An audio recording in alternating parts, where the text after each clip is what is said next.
বাঁশবেড়িয়াতে কার্তিক পুজোর দিনকে বিভিন্ন রকমের দেবদেবীর পুজো হয়। ইনি হলেন ভারত মাতা, এবং এরপর আজ যেখানে আমরা গেলাম সেটা হলো ষড়ভুজ মহাপ্রভু, মানে রাম, কৃষ্ণ এবং মহাপ্রভু একই দেহের মধ্যে অবস্থান করছে।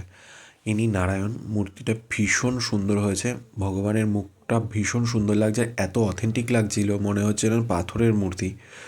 ইনি ত্রিনাথ দেব, মানে ব্রহ্মা বিষ্ণু মহেশ্বর একই দেহের মধ্যে। আর ইনি হলেন আর্ধেক মানে পার্বতী আর অর্ধেক শিব, কিন্তু নটরাজের বিগ্রহ। এরপরে রাধাকৃষ্ণর বিগ্রহ, রাধাকৃষ্ণ দোলনায় দুলছেন, এরকম একটি মূর্তি।